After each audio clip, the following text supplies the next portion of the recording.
Welcome to the Maxwell Leadership Executive Podcast, where our goal is to help you increase your reputation as a leader, increase your ability to influence others, and increase your ability to fully engage your team to deliver remarkable results. Hi, I'm Holley, a Maxwell Leadership Facilitator and Coach. And I'm Goede, Executive Vice President with Maxwell Leadership. Welcome and thank you for joining. As we get started today, just a quick reminder, use this content on a daily basis. It's one of the things that Perry and I hear as we travel around the world, organizations and leaders just saying, hey, go listen to this 20-minute podcast, come back, let's hear your number one takeaway as we start meetings, and we hope this will add value to you. That's why we do this. Yes. In addition, if you could visit maxwellleadership.com/podcast, there, if you have an idea, if you have a content piece that maybe you guys are struggling with, we want to encourage you to go to this podcast, click on it. There's a form there you can fill out and just submit that form to us. It'll come to Perry because Perry creates the content. And then also, if you have any questions about training or coaching, we would love to help you out there. Well, today's topic is managing impact over intent. And I really love this. We're going to talk a lot. We talk a lot about the intent versus perception gap before on this podcast, but also with a lot of leaders. And what you intend to do one way, no doubt, someone's going to perceive it another way. This is a little bit of a different spin on that, to where, you know, your intent is no doubt what you want to do, but the reality of how someone's impacted by that most of the time it is different. And so we're going to dive in and just talk a little bit about this and your awareness of it and how to work through it. Yeah, and this came from a listener, a question that I think they thought we'd said something else, and it got me thinking, did we muddy the water on that? So I really was glad that they raised their hand, asked the question, can we talk more about that? I will also credit Harvard Business Review, lots of great content. If you want more on this, I encourage you to search that. I got a lot of value from listening and learning from some of the writing they've done on this. So I'll share a piece of that here. Just before we jump in, what the meaning of intent is generally what you have in mind. It's a goal. It's what you're thinking about doing. It's an intention that you have. It reflects the type of impact you're thinking about making and want to create with your actions. But then impact is actually the result of your actions.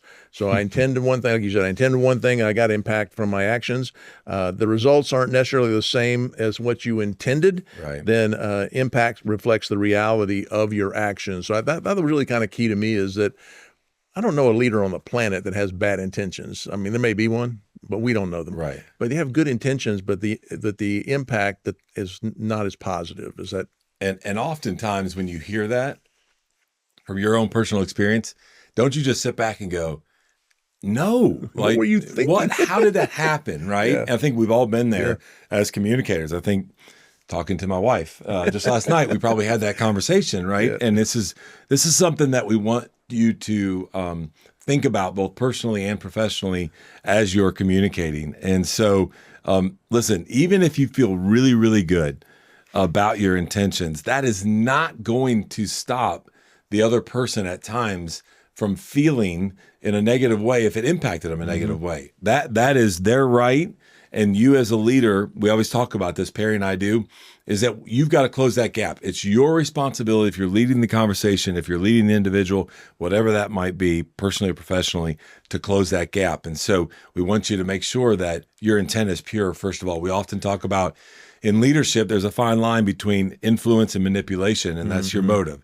Your intent's got to be pure, that you got to have good motive there. So let's make sure we start with that as a foundation. But then from there, your actions, you can't necessarily control how they're going to receive that, but you got to be aware of it and you got to understand it and be asking questions to make sure you get to the bottom of it. Yeah, one thing that Harvard Business Review said, it kind of, I wasn't sure if I believed it at first, but the more I think about it, so the intent is who you are, the impact is what you did, and that your personality sometimes can be tied to your intentions.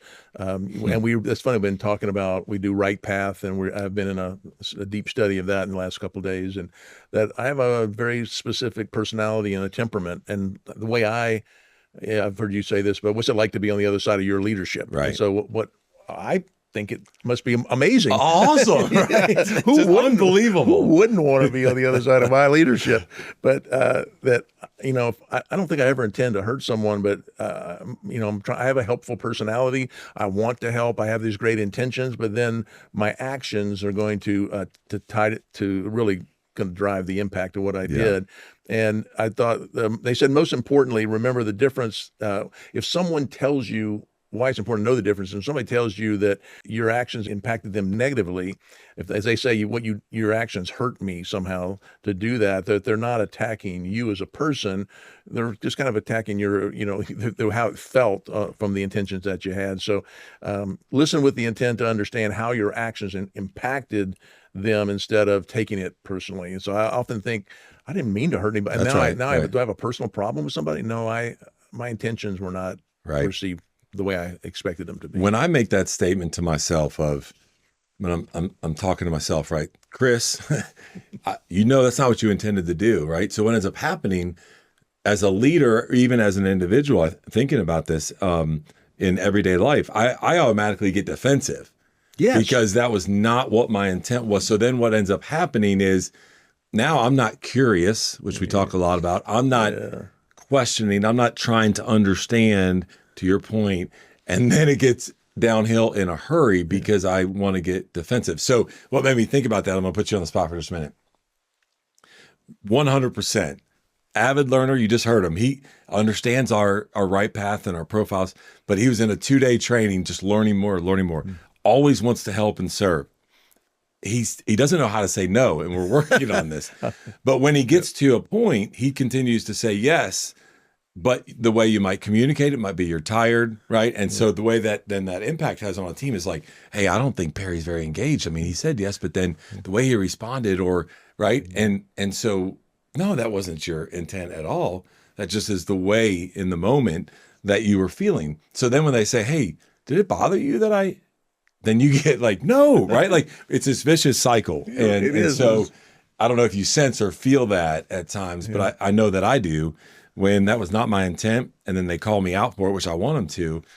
Then I just bow up and we start having a discussion that's probably not very healthy. Well, one of our team that I partner with a lot, Amanda, was with me in this class. And so she asked me questions because she's looking at my personality. I'm looking at hers. We got all this, this science and these numbers and all these measurements. And she says, she sees that my personality type doesn't really handle a lot of detail well. I'm a personality. I'm a relationship guy. And she's really she provides a lot of detail. She says, does me giving you that detail bother you? Does it overwhelm you? And I paused. She goes, oh my gosh, it does. I go, I didn't intend that. And now I've impacted her, and I didn't actually even say anything. Very good. But a look on my face said, but I said, no. And I'm backpedaling going, well, what did I intend? Does it?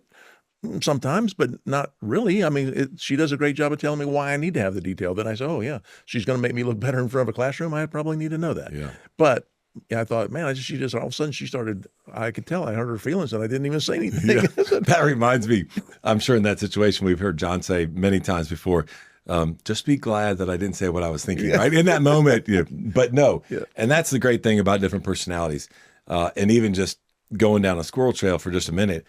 That's why we do this, right? Mm-hmm. We need to understand how people are wired because we need people that are not like us on our team. Without an Amanda, Perry doesn't show up and everything's ready to go, right? Doesn't maybe know what the needs of the client are. And so... Yeah, I'm in front of class. I should have asked more questions. Yeah, like, hey, I'm Perry. What are we here? We're doing a podcast? Yeah. Hey, podcast listeners.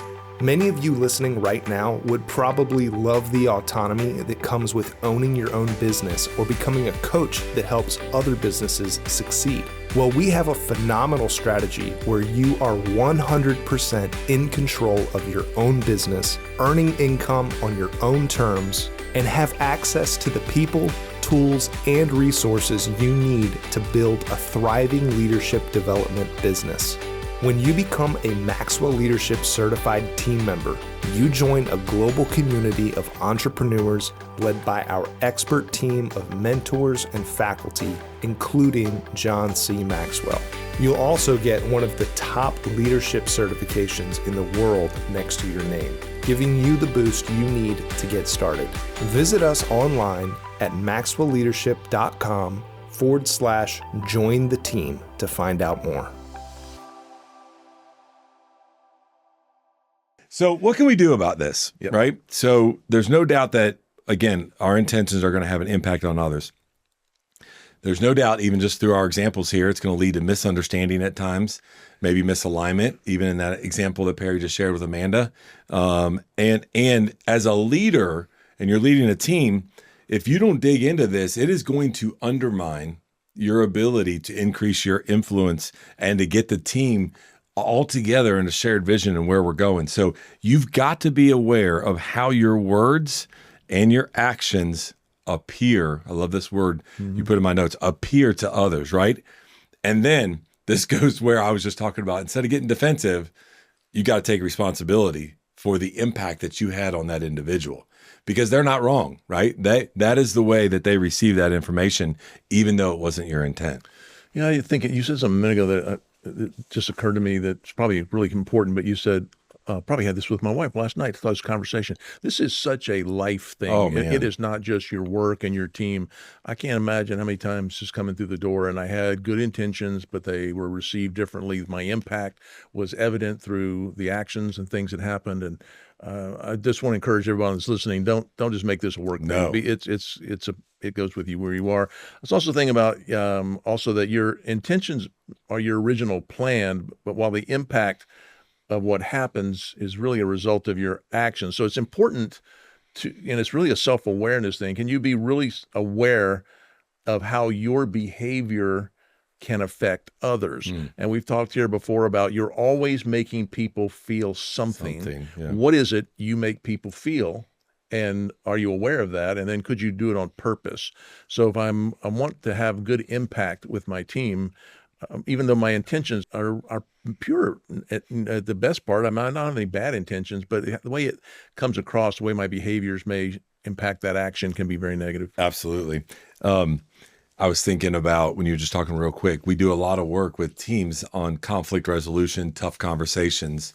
And to Perry's point, even personally, right, at home with your family, in your peer community, whatever it might be, that whole intent versus perception gap and this impact and intention is a great way to start a very tough conversation. Yeah. And so we want to encourage you. And we teach that in a lot of leadership development that we do. And I didn't want to miss that because, man, that is key. Matter of fact, that's my wife and I, when John first introduced the intent versus perception gap, we started having these conversations at home, and it helped the way that we were able to communicate.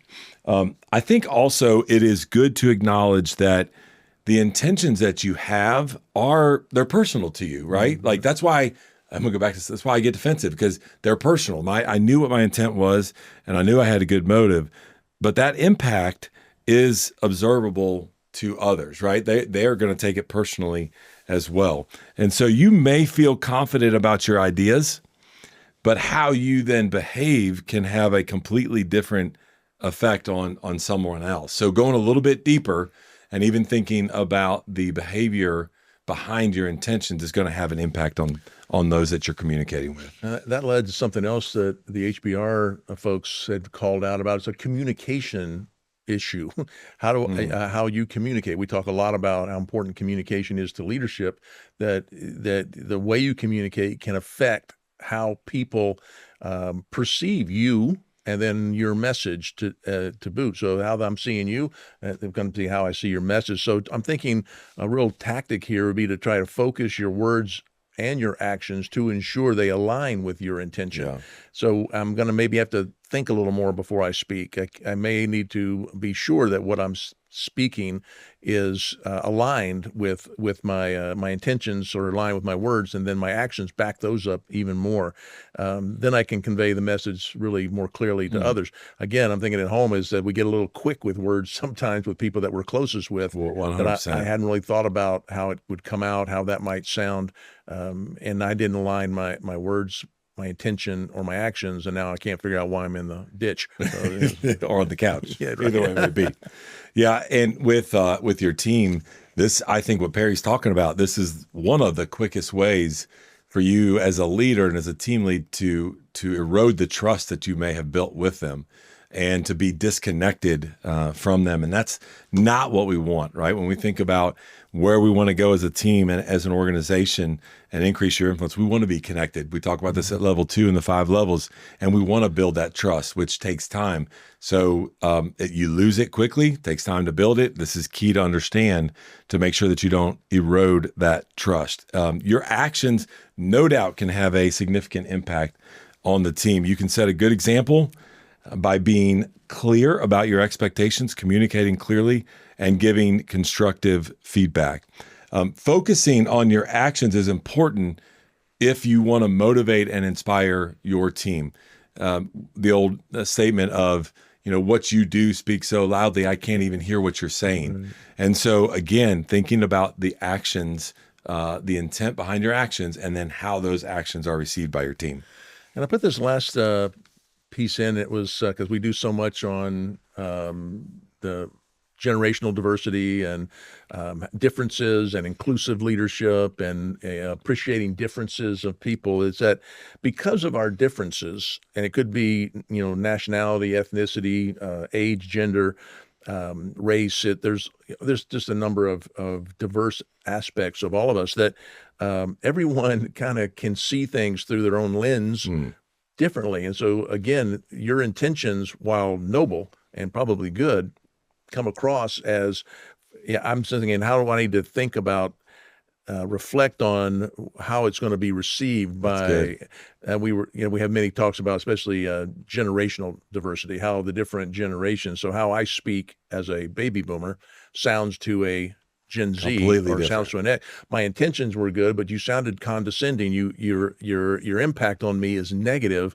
because I thought you were talking down to me. Oh, well, I didn't intend to talk down to you. No. But how did that happen? Is that from their view, I'm an old guy, they're a young person, I have no clue, they have all the answers, and I'm sounding, I've missed the boat somehow, for all this. So although it's not personal, but it can feel personal to other people based on their come from, on their, how they identify, how they see themselves. And I wondered what your thoughts were on that.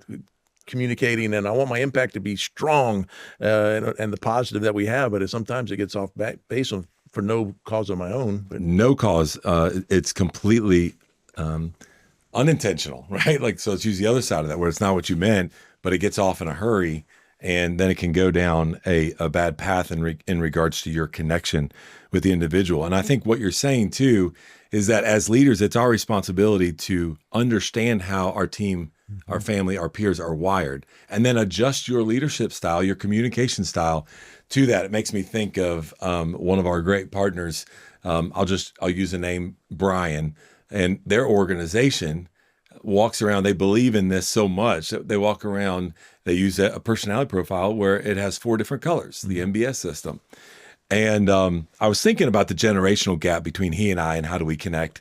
It's pretty great, but I won't tell you which one's older or younger. But what I love about this is that I know what my intent is to engage people, but oftentimes, because how I'm wired, sometimes I'm a little focused, a little process oriented, got to go to the next steps kind of thing. Whereas his profile is not. He wants to engage, he wants to talk, and we have a lot of fun and a lot of laughs. But if I wasn't aware of that, and he says this, we joke around at times. If I wasn't aware of that, at times, if I don't engage him, it's not my intent not to build a relationship or have a laugh or have fun or whatever, goof around. No, I was just I was focused on something, a process or a system. But the way it was impacted him is man, Chris, is everything all right? Did I not, and all of a sudden we go down, a hole that is not at all what we were intending to do. And so adjusting each other's leadership style allows us to connect and to bridge a gap. That's how do you think about this? How do you bridge a gap as leaders and as people from what your intent was to the impact that it has on your people? And it's your responsibility to do that. Okay, so how do you do that? As I wrap up, how do you do that? We've talked a lot today about some nuggets for you to think about. But man, seek feedback. You mentioned early on, what's it look like to be on the other side of my leadership? Personality-wise, let's just talk about it personality-wise, right? What does that look like? Are you actively listening? Or am I getting to a point to where I'm defensive because I'm mad because that was not my intent and you took it that way, even though you have the full right to tell me and coach me through how you impacted that and why. And then at the end of the day, if we are going to drive engagement with our teams, the only way you can do that is to truly understand how they're wired, because when you do that, you will know how what your intentions are impact those that are on your team. Fantastic. Well, knowing Brian the way I do, I know your intention was to give a great example about your relationship. Your impact was he just drove his car in a ditch. That's right. Yeah, Automobile University. I know how that goes. All right, Chris, thank you. And it's a reminder, if you'd like to get the learner guide for this issue, some of the notes that we had from this episode, you can do that, as well as learn more about our offerings. You can also leave us a comment or a question. Do all that at maxwellleadership.com/podcast. We love hearing from you. Very grateful you'd spend this time with us. That's all today from the Maxwell Leadership Executive Podcast. Are you ready to elevate your leadership to new heights? Join the movement towards High Road Leadership with John C. Maxwell's latest book. In High Road Leadership, John explores the power of valuing all people, doing the right things for the right reasons, and placing others above personal agendas. Learn how to inspire positive change and bring people together in a world that divides.